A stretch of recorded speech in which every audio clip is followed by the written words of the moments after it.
Hello, everyone.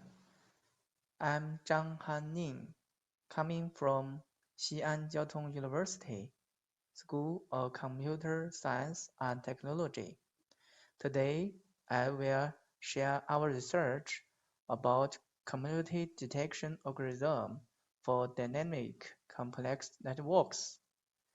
My report is a multi-level propagation community detection algorithm for dynamic complex network.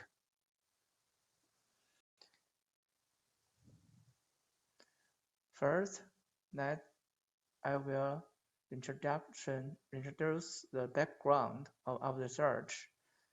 With the rapid development of the Internet, complex network data present explosive growth.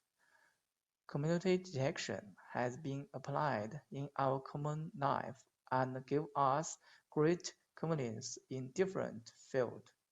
However, most of the complex networks in the real world are dynamic, such as the addition of new users and the information of new social relationships and the emergence of a new transaction in trading networks. With the dynamic change of network data, the community structure is also changing dynamically. Overlapping community detection in dynamic networks has become a hotspot in the field of community detection. When the network changes dynamically with time, we can select the network at a certain time and use the static community detection algorithm to partition the community.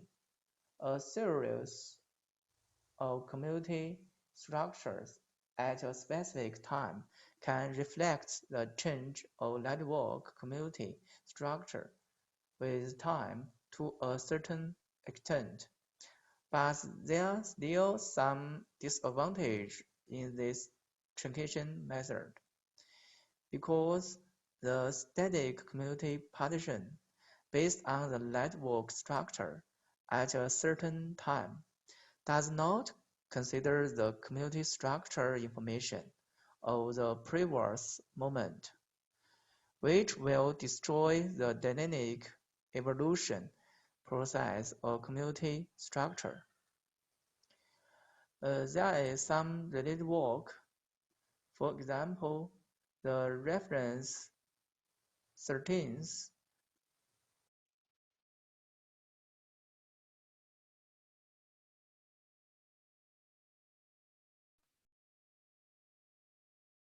Okay, we'll try and get the screen share actually working.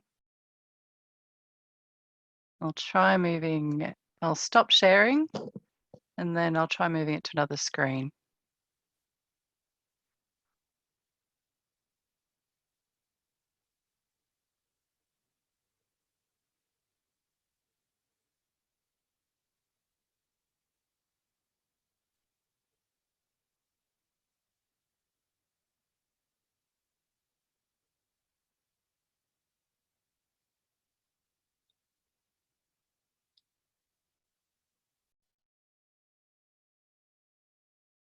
This method divides dynamic community detection algorithm into categories.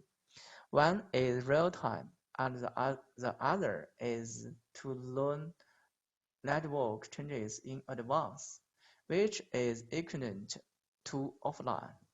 Also, this method uses aggregation technology, and the extended method can be used for the community detection in dynamic networks. The reference 14. This method formulated the three cost functions, I cost, D cost, and C cost, to transform the community detection problem in dynamic networks into an optimization problem, and proposed an algorithm framework based on the Carter method to analyze community evolution. And the reference 15th, this method is a framework to study the dynamic evolution of communities. When detection communities, it ought not only depend on the current network data, but also consider the network information before the evolution. This method can excavate the dynamic community structure of the network to a certain extent, but the historic community information of the network in the previous moment is not considered. Based on the SLPA algorithm, this paper proposed a DSLPA algorithm using historic community information. There are two main difficulties to overcome. The first is our algorithm needs to be able to quickly partition communities on dynamic complex network. But because of the timelines of the community structure of the dynamic network, if the community structure cannot be given in time, when the current time is needed, it will be useless to get the community structure at this moment after the network have changed greatly. Therefore, this paper selected the low-time complexity SLPA algorithm to do the optimization. Second, our algorithm needed to ensure the dynamic structure of the community. If the community structure of a dynamic network is analyzed in a truncated way, the community structure at the previous moment of the network is meaningless.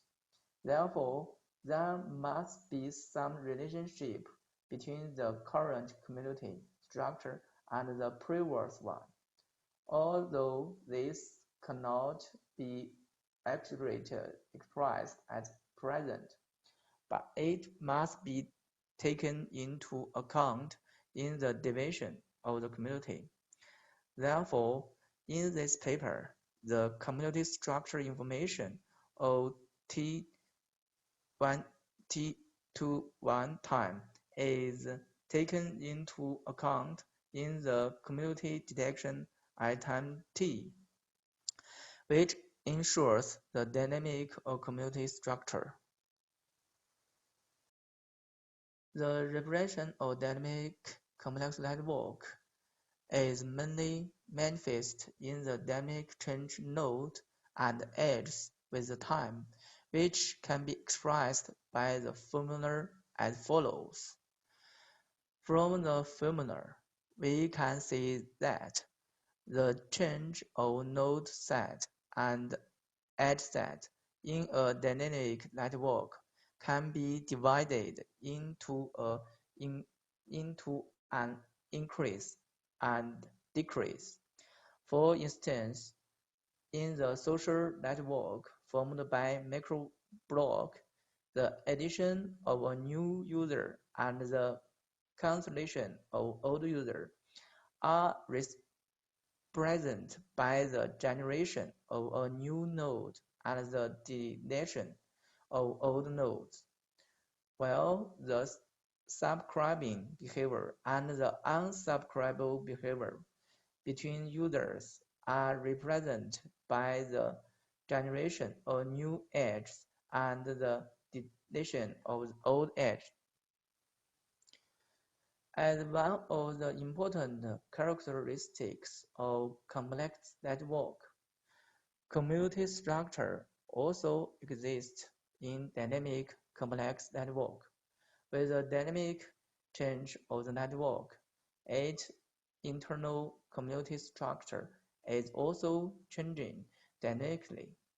As shown in Figure 1, the evolution process of community is mainly composed six change models, namely the growth and the contraction of a single community, the merger of multi-communities, and the splitting of a single community, the birth of new communities, and the death of the old communities. Communities in dynamic complex network will evolve dynamically with time. So it is very meaningfully to mind the evolution rules. For example, in the social network formed by the macro block, those influence often play the role of the core node in community, and these core nodes are related to the life cycle of the whole social circle. Therefore, protecting of the core nodes in the social network helps to maintain the stability of the social circle. The online training network is a typical complex network. In the online training network, different users may need to buy different products in different periods. If the user groups in current period can be found in time, more accurate community recommendations can be made, and the transaction of success probability can be improved. So it is necessary to use a community detection algorithm to discover consumers' community and then recommended corresponding good. The construction of a complex network of the online trading platform include four aspects: network topology, network load weight, network selection orientation, and network time adjustment. According to the time relative of the training, we construct a complex network on the dynamic trading of time changes. In this network, the dynamic community detection algorithm is used to detect the community, divide the community, and recommended product based on the result. The structure of a community discovery application system in a typical online training network is shown in Figure 2. Based on the SLPA algorithm, this paper proposed a DSLPA algorithm using historic community information. The improvement of the SLPA algorithm mainly focus on 2 points. First, the generation of historic community information. In the SLPA algorithm, the final generation is a set of nodes. Each node set represents a community. The same node will appear in different node sites, which means that the node belongs to multi-community at the same time. After the SLPA algorithm completes the label propagation process, the community label list of each node have been fixed. If the community label with the largest frequency in node I is marked as CI max, and each node and its corresponding CMX are called historical community information. In the output phase of the algorithm, a historic community information file composed of the node number and its CMX. Second, the absorption of historic community information. The absorption of historic communication is a utilization of a historic community information files.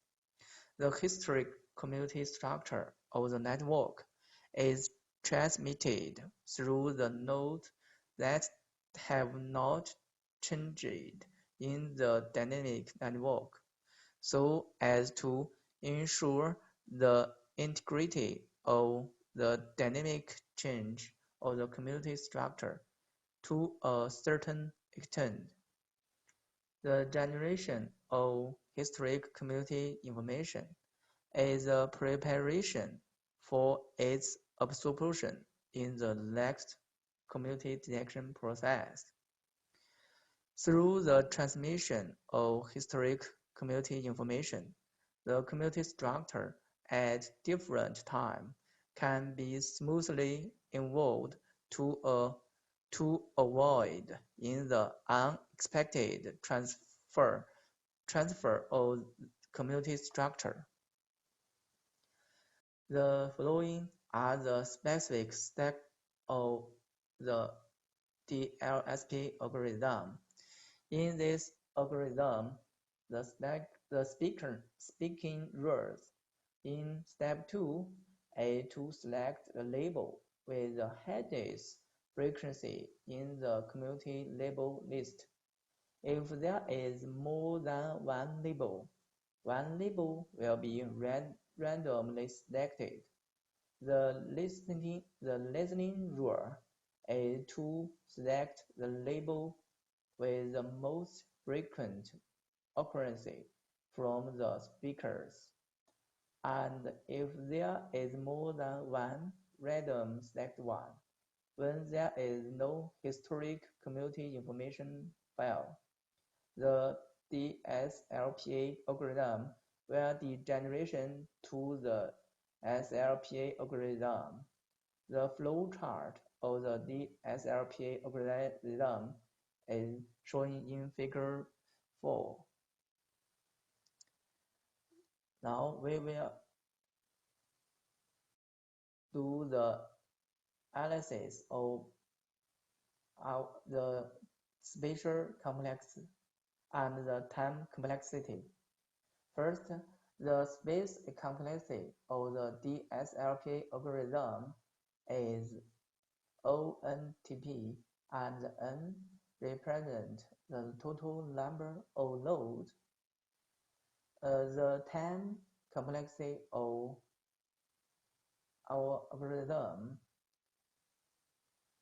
contains the 3 stages. The time complexity of the label initialization stage is ON. The label propagation phase. The outer loop is controlled by the iteration number parameter TP, which is a small constant.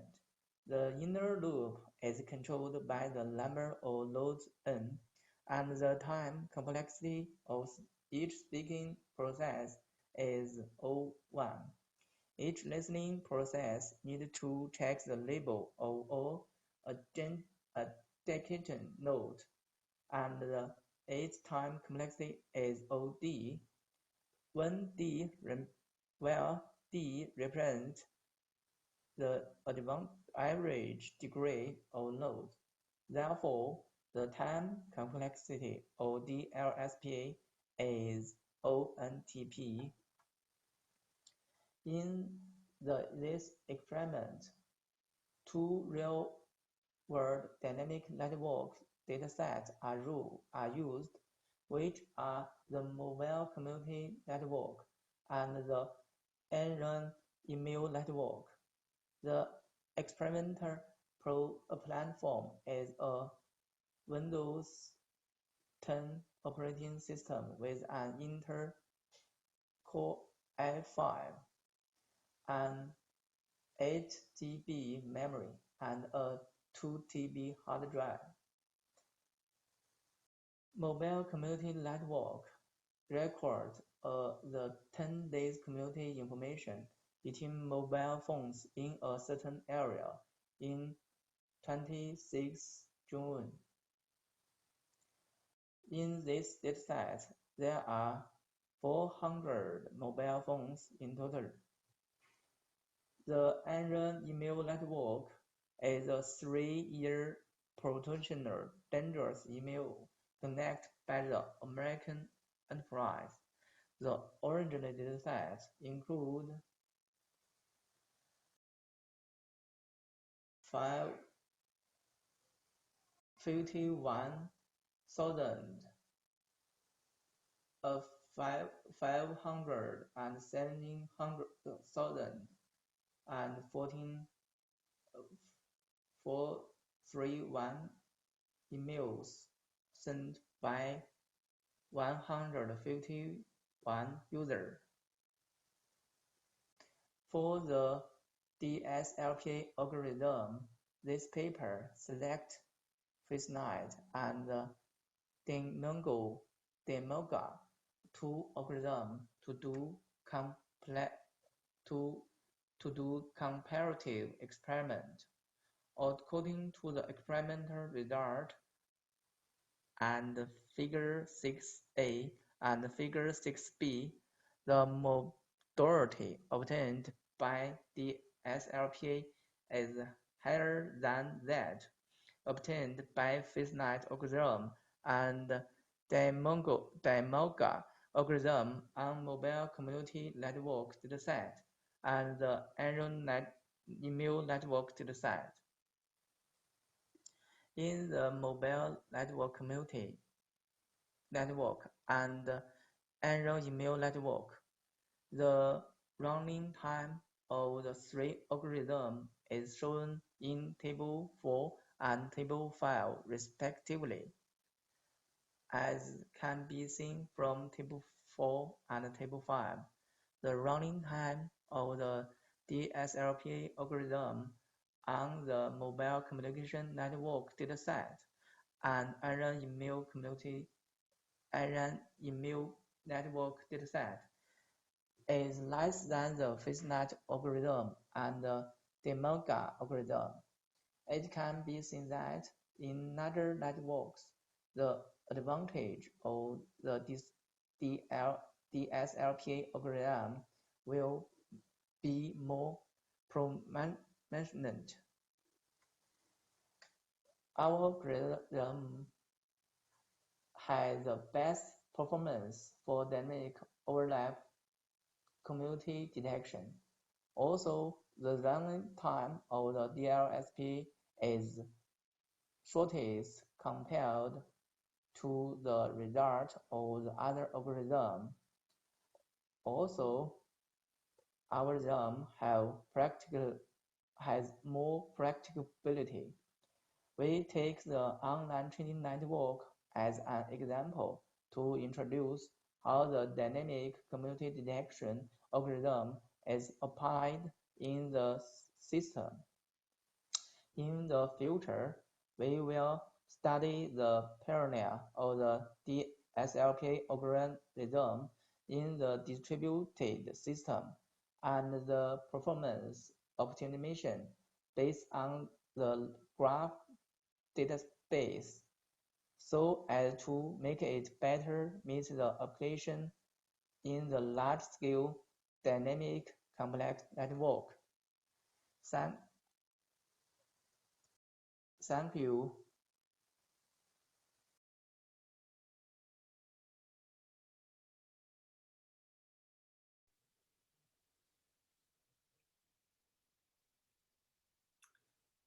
Thank you, Laura, for organizing the recording to be played to all our attendees.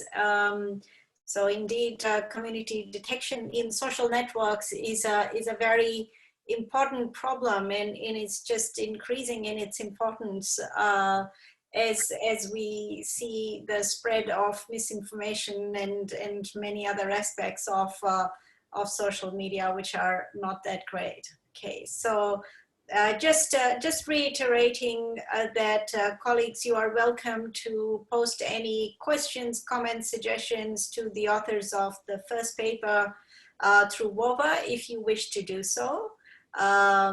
So with that, perhaps we can jump into our first live presentation comparing UML-based and DSL-based modeling from subjective and objective perspectives.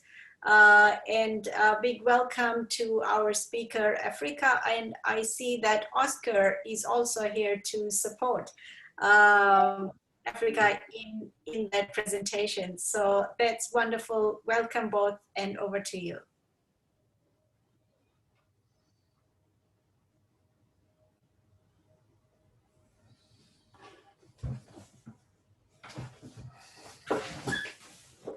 Okay, hello everybody, and thanks to be here. My name is Africa Domingo. I'm going to present the paper comparing UML-based and DSL-based modeling from subjective and objective perspectives. Thanks to Carlos de Pina and Jorge Echeverria, researchers from SPID at Universidad San Jorge, and Oscar Pastor from the Universidad Politécnica de Valencia for the valuable guidelines and support. I have organized the speech as follows. First, I will talk about the importance and relevance of this work based on results of previous works. Next, I will introduce the experiment design and summarize the results. Finally, I will present our conclusions. The software engineering process goes from the initial idea for building a particular software to the code that implements the software through different transformations. The idea is first conceptualized through models, and then the models are transformed into fully functional code. To understand the use of modeling language in software development, researchers have conducted surveys, case studies, experiments, and interviews involving more than 5,000 people. The researchers classify the styles of modeling into 3 categories: a sketch, informal models to aid in communication, blueprint models as the basis for programmers to create code, and programs, models that include all the details needed to automatically generate code. Despite the benefits of using models as programs, models are still mainly used as a sketch, and more investigation is needed to clarify why. On the other hand, to reduce the complexity of software development, the use of domain-specific languages closer to the problem domain, has been identified more effective and efficient than the use of general-purpose programming languages applicable across any domain. The Unified Modeling Language, UML, is a general-purpose modeling language that has become the de facto standard for modeling software systems. Despite the evidences about the effectiveness of UML modeling, UML shortcomings has been also identified. Comparing UML against DSL is an open problem to understand software modeling. We performed a crossover experiment that compares DSL-based and UML-based modeling approaches to develop software in the video game domain in a context where models are used as programs. Even though video game development is one of the fastest growing industries, there are few works in the field which make it an original domain for exploring modeling adoption. Previous works that have compared UML against other modeling languages have focused solely on objective measures. In our experiment, we consider objective measures such as correctness and efficiency but also subjective measures such as satisfaction and model style evaluation. Our results suggest that the problem runs deeper than comparing which modeling language works best in a given domain. We consider that this work is relevant because despite the benefits of using models as programs, models are still mainly used as a sketch, and more investigation is needed to clarify the reasons. Comparing UML-based against DSL-based approaches is an open problem towards understanding software modeling. And previous comparisons have focused solely on objective measures. In addition, the model style classification in previous work is taxonomic, which offers poor information about the user perception of models.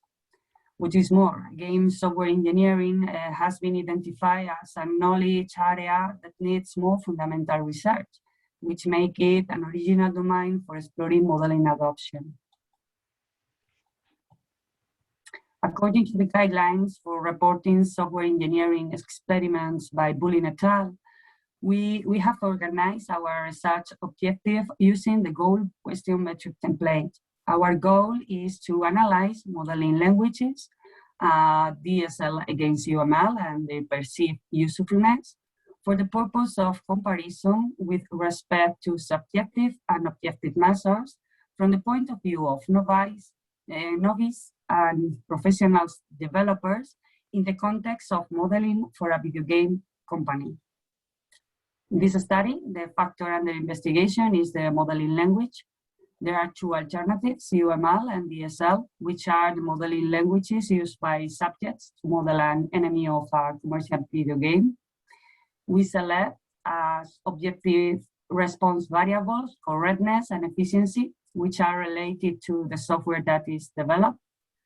Correctness was measured using a correction template, which was applied to the models developed by the subjects and was calculated as the percentage of passing assert statements. To calculate efficiency, we measured the time employed by each subject to finish each task. And efficiency is the ratio of correctness to time spent in minutes to perform a task. We measure user satisfaction using a 5-point Likert scale questionnaire based on the technology acceptance model, TAM. We decompose satisfaction into 3 response variables: perceived ease of use, the degree to which a person believes that learning and using a particular modeling language will require less effort; perceived usefulness, the degree to which a person believes that using a particular modeling language will increase performance; and intention to use, the degree to which a person intends to use a modeling language. Each of these variables corresponds to a specific items in the TAM questionnaire, and we average the scores obtained for these items to obtain the value for each variable. To analyze the subjective perception of the models, the subjects evaluated the usefulness of their models using a 5-point Likert scale for each style of modeling: a sketch to understand and communicate, blueprint for developers to create code, and programs to automatically generate code. In our experiment, we seek to answer 3 research questions related to the response variables correctness, efficiency, and satisfaction. Does the modeling language impact the correctness of models? Does the modeling language impact the efficiency of developers when modeling? Is the user satisfaction different when developers use different modeling languages? To answer our 3rd research question, we formulated 3 hypotheses based on the variables perceived ease of use, perceived usefulness, and intention to use. And the corresponding null hypotheses are that the modeling language does not have an effect on each one of these response variables. To improve experiment robustness, we choose a factorial crossover design using the largest possible sample size. This kind of design counteracts some of the effects caused by using the alternatives of the factor in a specific order. The factor is the modeling language. Two alternatives, UML and DSL. We used two different tasks, T1 and T2, one for period, and the subjects were randomly divided into two groups, G1 and G2, and follows different sequence.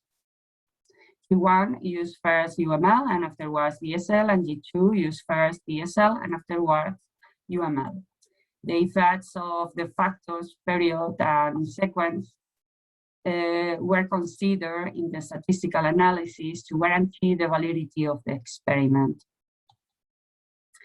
The experiment was conducted online due to the COVID pandemic restrictions by two instructors and one expert in the video game software domain. During the experiment, all of the participants joined the same video conference via Microsoft Teams, and the chat session was used to clarify doubts or share information. Two forms were prepared on Microsoft Forms for data collection, one for each experiment sequence, and a total of 31 subjects performed the experiment. There were 22 third-year undergraduate students from a technological program, novice developers, and 9 professionals linked to modeling or video game development. We ran the experiment 2 different days. One, on the first day, it was performed by novices, and on the second day, it was performed by professionals. It allows us to fix the factor experience with 2 alternatives, novices and professionals, to analyze the effects of modeling languages. The diagram summarizes the experimental procedure. At the beginning, the subjects receive information about the experiment, and a video game software engineer explains them the problem context and the DSL. After that, the subjects receive clear instructions on how to complete the forms and how to submit their work. The subjects were randomly divided into 2 groups, G1 and G2. The subjects from G1 receive the links to access one form, and the subjects from G2 receive a link to another form. The subjects access to the online form and complete a demographic questionnaire. All the subjects solve the first task, with G1 modeling with UML and G2 modeling with the DSL. After submitting their solution, the subjects classified the model they had built according to its usefulness and complete a satisfaction questionnaire about the modeling language use. Afterwards, all the subjects of T2, G1 using the DSL and G2 using UML evaluate the model usefulness and fill in the satisfaction questionnaire about the modeling language use. Finally, a focus group interview about the tasks was conducted, and the procedure finalized with the correction of the task and the results analysis. For this crossover design, we have chosen the linear mixed model, the linear mixed model test. This test distinguishes between fixed factors and random factors to explain the effects in the response variables. In our study, the subjects were considered random factors to take into account the variability among subjects. And the modeling language used to develop software is a fixed factor as the primary focus of our investigation. Additionally, the subject's experience, the period, the sequence, or the sequences of 2 of these factors were considered to be fixed factors to account for the potential effects in determining the main effect of the fixed factors modeling language. To describe the change in each response variable, we consider different models considering different combination of the fixed factors. For each response variable, we select the statistical model that satisfies the normality of residuals, obtain the smallest 8 keys information criteria, AIC and Sparse Bayesian Information Criteria, big, because the model with the smaller AIC or B is considered to be the better fitting model.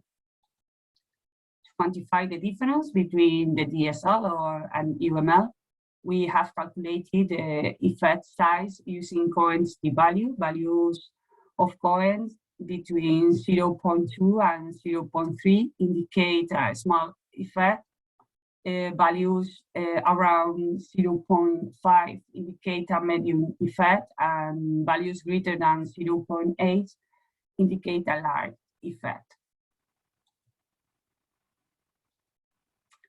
This table shows the values for the mean and standard deviation of the response variables: correctness, efficiency, and satisfaction through perceived ease of use, perceived usefulness, and intention to use, for each one of the modeling language used, DSL and UML. As we can observe in the table, there were differences in the means of all of the response variables, depending on which modeling language was used to model.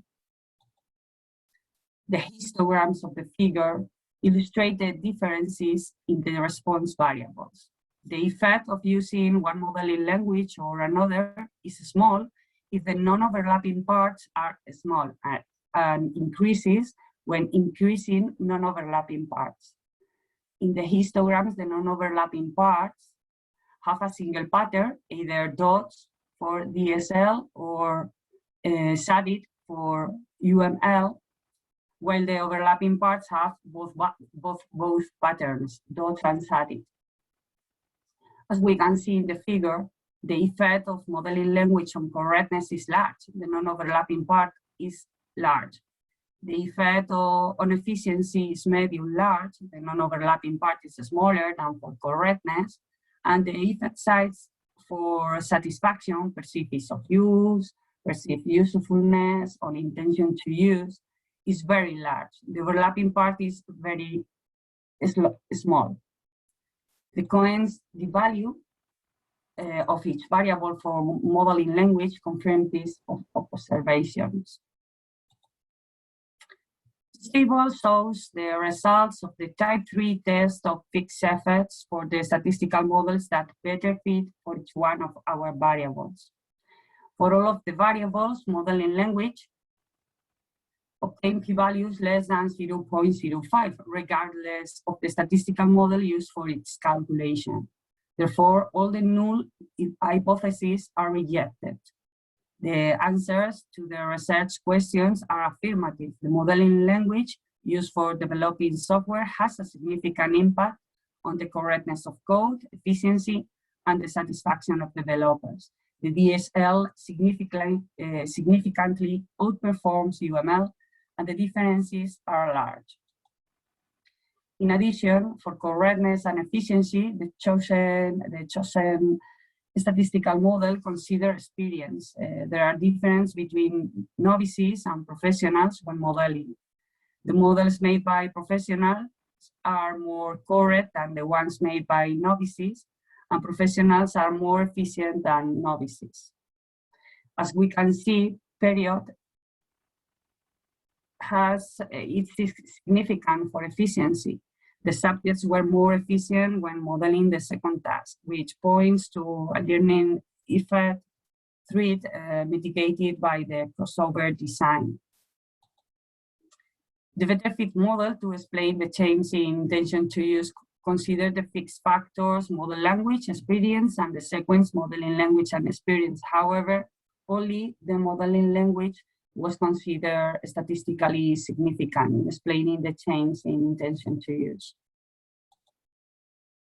This table shows the values for the mean and standard deviation of the subjects' evaluation of their own models for each modeling style. As we can see in the table, all the subjects evaluated their DSL models better than their UML models and considered their models to be more useful as sketch than as blueprint or as programs. The novices consider the models to be more useful as a sketch than as blueprint or as programs, and the professionals evaluated the usefulness of the DSL better as programs than as a sketch or blueprint, but they also evaluated the UML model to be more useful as a sketch than as a blueprint or as programs. The results have found that models are not far from scoring a value of 100% correct. Less than the 30% will have to be correct in subjects models to be used as programs. Actually, more than 5 subjects produce models with a value of 100% correct. These models can be run on top of the Chromaya model interpreter. Nevertheless, subjects did not give a higher score to models as programs than to as a sketch. It's very striking that despite the fact that a successful case of models as programs was used in the experiment and that subjects were explicitly told about that, most of them classify their models as a sketch rather than as programs. And this is a problem that was not covered in evaluations by other authors. No matter how correct the models are, the subjects value them more as a sketch than as programs. And we suggest that this is a major problem. It is not that the models are not ready to be used as programs because we must improve tools and teaching. It is that subjects think of models more as sketches than as programs. Our results not only reveal that DSL-based modeling outperforms UML-based modeling approaches.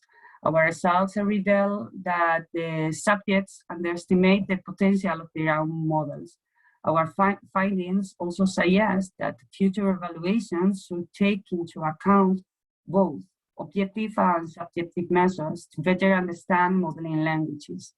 We think that these results are useful for teaching, modeling, and modeling adoption because they place the focus on the problem of subjects underestimating the potential of their own models.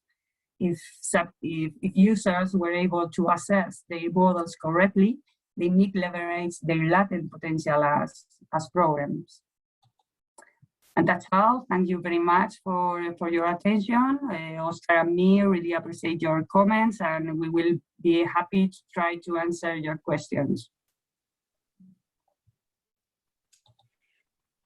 Thank you very much, Africa. So very clear presentation and very rigorous experiment design and analysis over there. We do have one question, and if I may just kick off on a general question. So at the end of this, was there a result that really surprised you? For us, what is surprising is not the difference between DSL or UML. For us, the surprising result is that subjects that doesn't underestimate their models. They don't believe that a model could work as a program.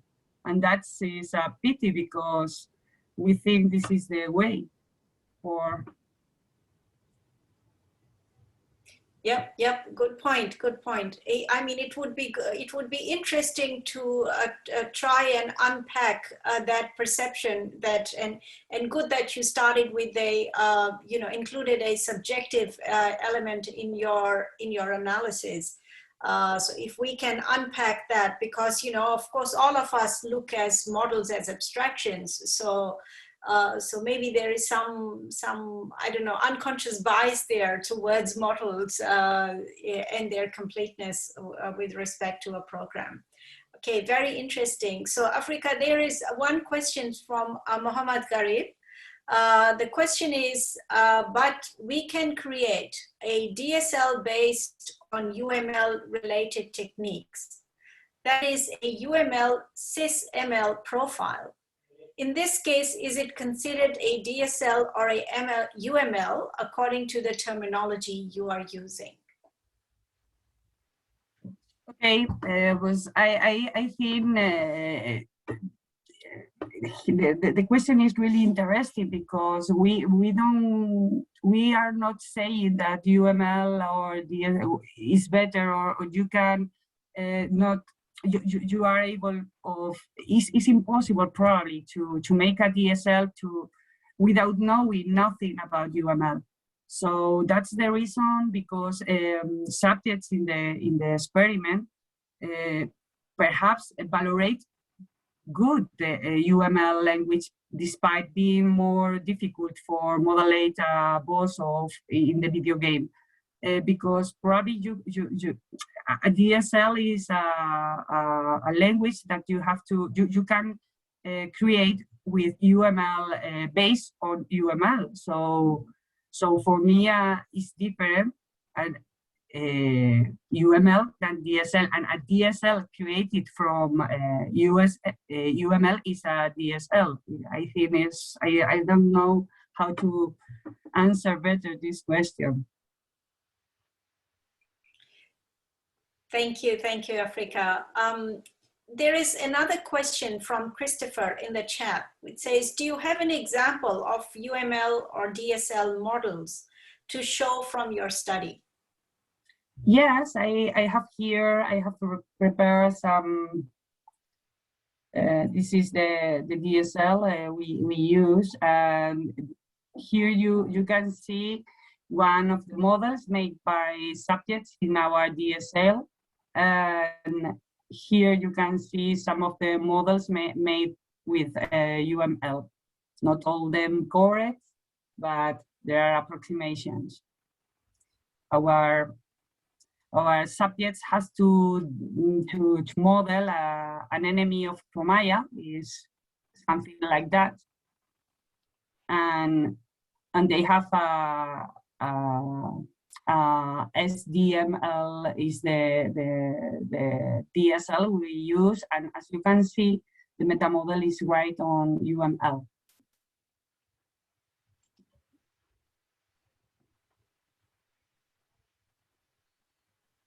Very good, thanks. Christopher is passing on his thanks as well. All right, so I don't see any more questions coming up. So we'll take this opportunity to thank you again, Africa, for your presentation. Oops, we have another question coming up. So let us take that. This question is from Hugo. Did your subjects provide any hints as to why they consider models, I think that says models, only as sketches? I don't know if I understand very well the question. No, we don't explain it. Sorry, Sasia? Sorry? So I think the question is that the participants in your study, I mean, you did mention that they considered, you know, the models only as sketches. And the question is, did they provide any hints? Maybe you had a post-experiment interview or something to say why they are thinking in that way. We think they think in models as in only for design, not for as programs. I don't know, we don't know why, but we don't explain them, this is a sketch, this is blueprint, or this is as programs. We ask them, this model that you have done is useful to create code, is useful to communicate with our members, not use the words. So may I add something, Sasia? Yes. Yeah, I think that the thing is that there is a kind of educational or formation issue behind, because they assume that for generating software they have to program. They don't assume that for generating software they have to model. So they always assume it seems to be something intrinsic that is implicit in the participants' minds, that okay, if they model, it's just for making easier programming, but they are always thinking that they have to program in any way. So I think that is something that is the consequence of not having model-driven basic subjects or topics in our curricula, because everybody accepts that programming is basic for a software engineer, but very few people would accept that modeling is basic for a software engineer. And I think that these results are just making explicit this implicit way of thinking. That, for instance, we try to change because we are strongly working in conceptual modeling for years. But we face, even with our own students, we face this feeling that, well, they are surprised when they see that the models are really executable. They always ask for where is the program, because I want to see the program. And it is not simple, it's not trivial for them to be said that the program is the model itself. Indeed, indeed. That's a really good point, Oscar. Totally agree with you. I think this sort of professional practices in software engineering, sometimes that gets lost, and a lot of it has to do with the education side of it. There is only a few disciplines out there that have books for dummies, you know, just learn in 2 weeks. There is no neuroscience for dummies, but certainly there is Python for dummies, right? So I think that professional practice element and the importance of modeling in that professional practice, a very good point indeed. All right. So with that, let us wrap up, and thank you to authors and Africa once again, and virtual applause. And I would like to now invite our next speaker, last speaker for this last session. Mark, so Africa, if you'd like to stop sharing, and Mark can put up his slides on the development of enterprise-grade tool support for the demo method. Over to you, Mark. Thank you. I did share. Yeah, okay. On the development of enterprise-grade tool support for the demo methodology, let's start with what demo is. Not all people are aware of demo. So let's do a small introduction on that. Demo is used to do the operational changes in companies. It's able to reveal the essence of the organization, and therefore operational challenges can become a real operation again.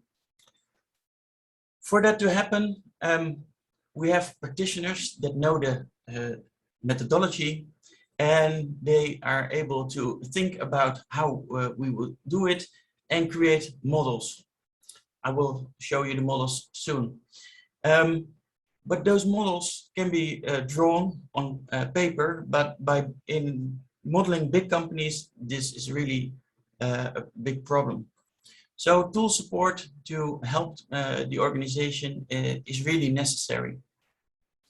And the last few years, we have researched this problem and how we could help building a tool that supports this modeling of the organization to make the operation go better and better.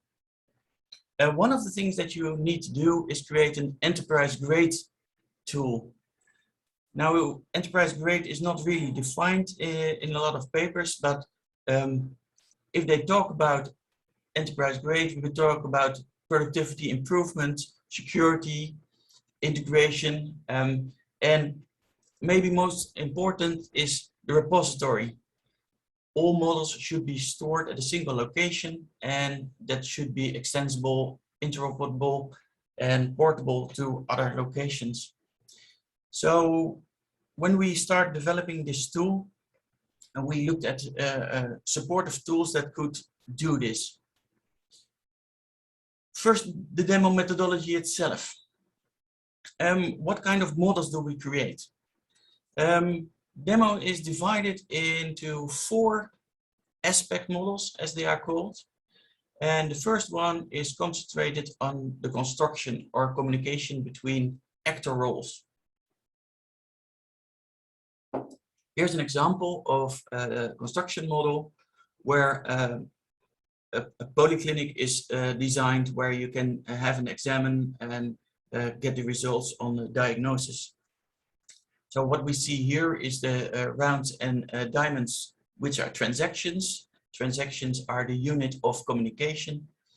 And we have the actor roles, either elementary actor roles or composite actor roles. Elementary are black and white, and the composites are gray.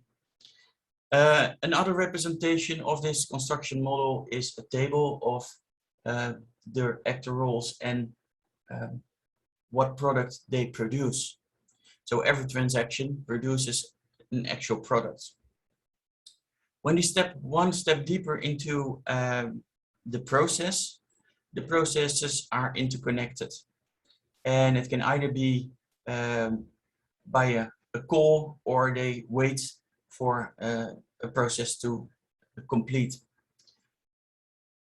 So these transactions are the same transactions as in the construction model, and that's where you start the the need of a repository.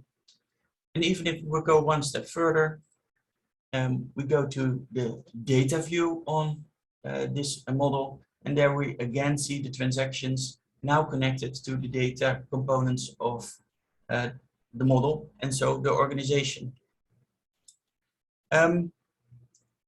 Traditionally, in the demo methodology, this is displayed in these views, and these views are drawn but are not really connected. And where they are connected in the meta model, we can see that the transaction kinds are connected to elementary actor roles, but also that there are limitations.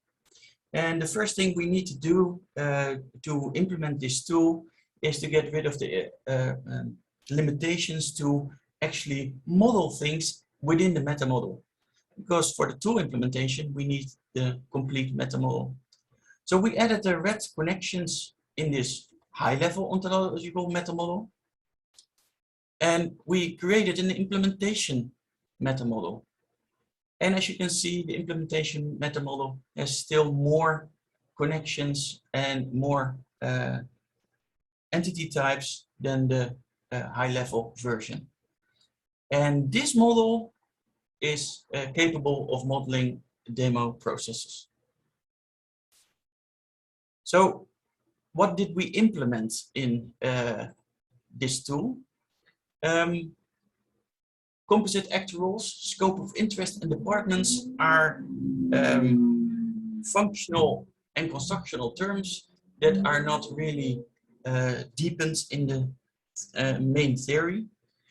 And what we did is make sure that you can model all those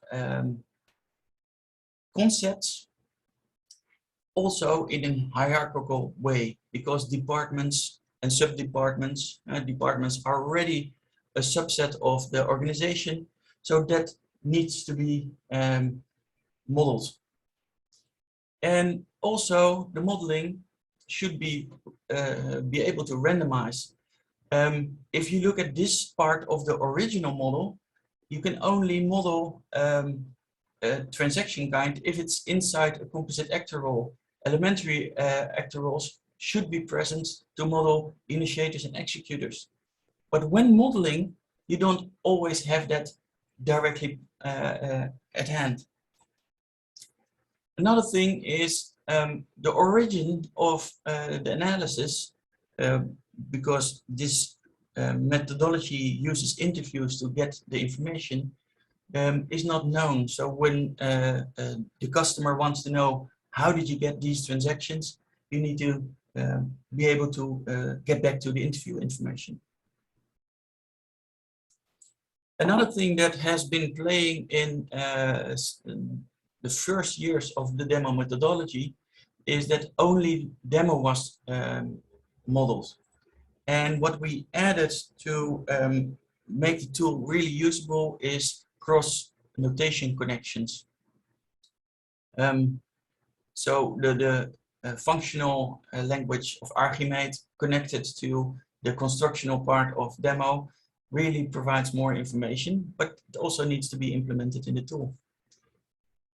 The last part we came across is the action rules, and that's still a challenge because action rules are a piece of text and modeling that within a graphical environment is really difficult. So what tool did we use? We used Spark's Enterprise Architect as the enterprise grade tool. It's used a lot in big companies, and it has its own modeling extension capability. And it looks something like this. The tool itself can model subsets of languages. It's based on UML, but it's also capable of defining things on top of that UML classes.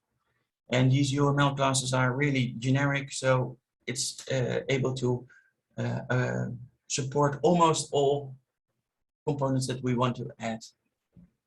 So here you see the elementary actor role with his definitions. And on top of that, we have all properties of such an actor role. And these properties can be used in all display modes. Displays, the graphical part can be defined in a semi-C-like language, defining shapes and figures. And that allows us to really draw those circles with diamonds, for example. That's the drawing part, but there's also a big functionality part. And a lot of functionality that you want to have in modeling an organization is not by default available in this modeling tool, but it has an extension. So what we can do is add code to the environment, and in this case, we use C# to add a whole add-in to this code. This code on its in turn is then able to do all kinds of error checking. That's the element definition and the code on checking if the element is correct, if the connections are correct, all that kind of verification. Another thing that we can define are the elements diagrams. So what diagrams are available and what kind of toolboxes are available for elements to drag on. In doing this, you'll find all limitations of the tool, where you want more and more properties to draw new figures and make them do exactly as the definitions prescribes. We'll come on that a bit later. So what you at least want is get all right elements on the right diagrams. Because this was not defined yet, we defined it in the research too. There's another paper on this, why all these elements are on these type of diagrams. Where I just showed you the first two, or construction diagram and the process diagram in the previous slide, and the fact diagram, the fourth, is also shown. So what visualizations issue did we come across? For example, the first image of a process diagram shows that the request to request process, it's a self-starting transaction, is modeled in the definition by an arrow going up. And this tool has the restriction that self-references only go down. So these kind of things happen when you're developing in an existing tool. Also action rules, where the left side is the original and the right side is the one that we changed during the research using ANTLER grammar. And these kinds of modeling capabilities are missing in the tool. And that's kind of shame. So we need to have an other way of presenting that, and I will show that in a minute. What we came across during research is also that C-level needs different visualization than the process diagrams that are available. Also the construction diagrams do not appeal to them. So something that you want to see is a gamification of these transactions or some other visualizations, and that's really missing in these kinds of enterprise tools. So instead of this textual representation, we designed graphical representations of the same information. And this is still in development and need to be tested in the field. But we think that this might be a way to get the grammar into a graphical representation, and even in a synchronous way, so that you can either type or make a graphical representation. We suspect that the tool we choose will not be able to do this without a really extension of the capabilities. So it might be that we are going to use another tool for that. So what did we see? The tools that you choose will never have all the events that the user is generating that you need. And even if they have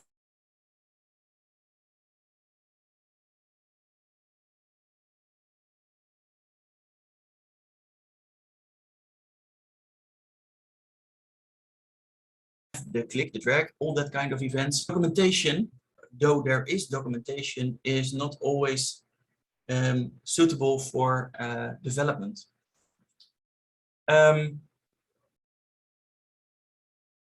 These tools exist for several years. We worked with version 14 and now 15 of this tool. And what you see is that it really is a legacy tool. It's becoming a legacy tool, 32 bits and all that kind of old things that you need to take into account. And as we already saw on the previous slides, UI limitations break the notation specification. So you want to do it exactly as the designer designed his language, his notation, but the UI cannot handle that. So I have a few cases where you can see modeling like we use the tool, some construction models and some other models. I will not explain all models in detail, but these are really practical cases at companies where we did some modeling. So this is in Dutch because we used a Dutch company. Here you can see a colored version of this demo models where we went to a retail company where the departments were not divided the way they should be. And also different levels of models are now possible within this tool. So here you can see the inner side of a company that can be expanded to a next level. That was not possible with the original meta model, but is possible now.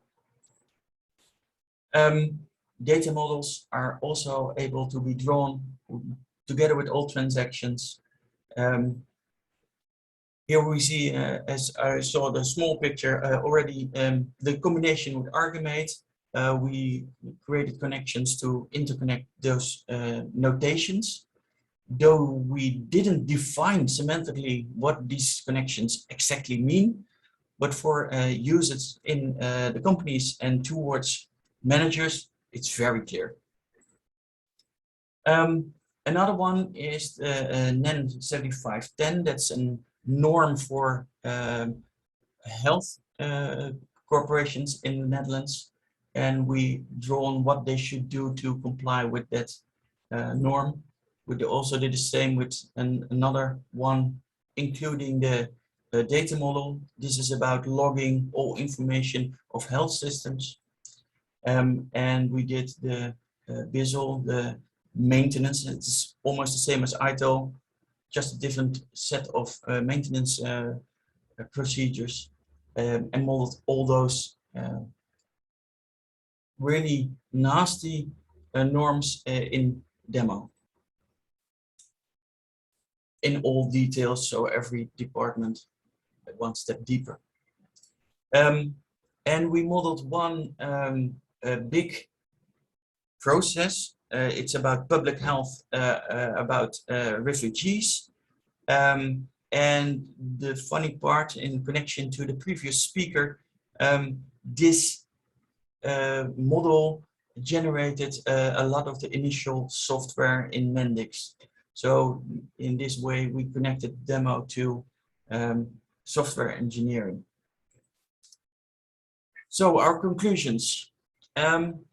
The difference in meta models, the way the demo model and the methodology presented it, it was purely educational. For development, we had to add a lot of things and come with more details.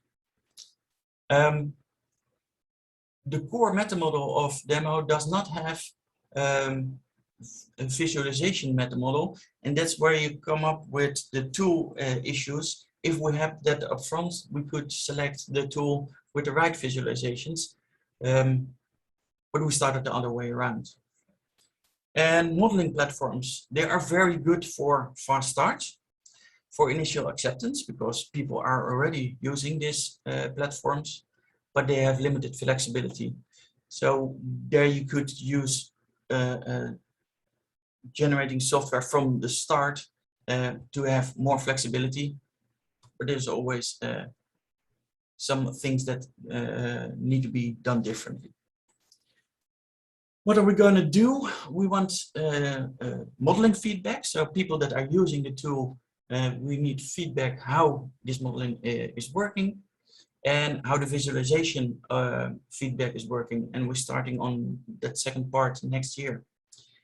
The more complex models are going to be, the more you need something in visualization. And that's something we want to research in the coming years. And the complementary modeling notations and methodologies, we want to incorporate those into one tool with similar semantics, so that we can really try to model the organization in a wider perspective. Are there any questions?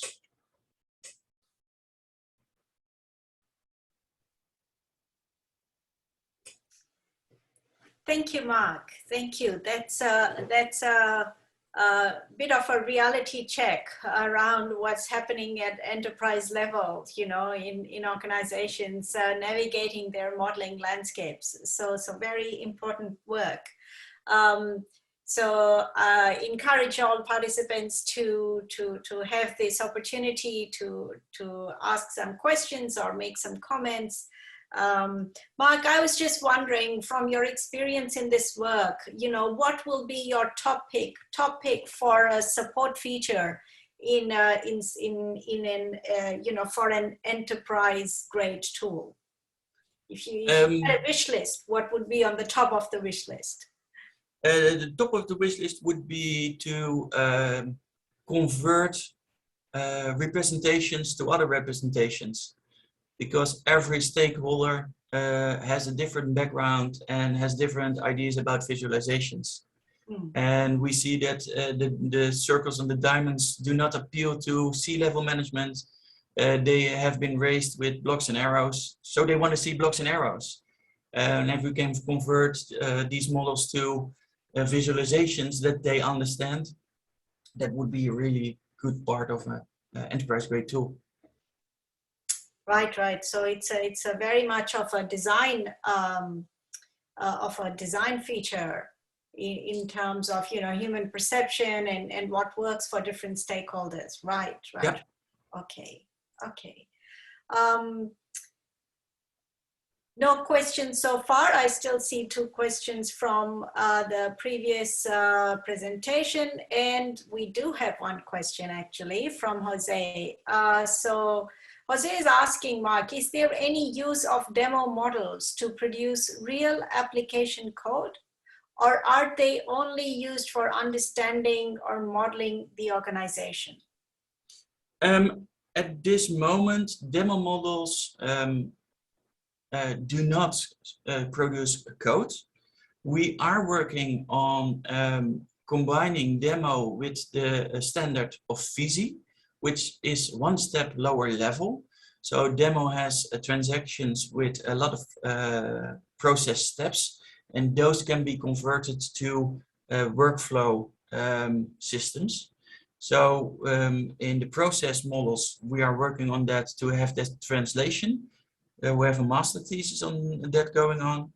And on the data level, as I shown the last case, there we did transfer the data structures towards the data model of the application, and also the security aspects of reading and writing.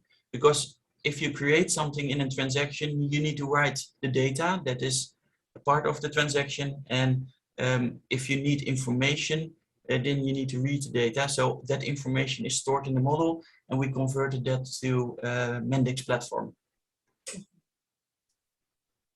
Thanks for that, Jose. Hope that answers your question. Jose says thanks. Okay, so that's very good. I think we don't have any more questions, so I will take this opportunity to thank you, Mark, again, and also Africa, and in absentia, our speakers for the first presentation as well. Thank you, everybody. Thank you to all the attendees. We will have the final session of the main conference coming up in about 15 minutes, so just 15 past 3 if you are going by CEST time zone. This is not to be missed because we have the presentation from next year's CAiSE organizers. So hope to see everybody at that closing session very soon, and we will wrap up this one. Thank you, everybody.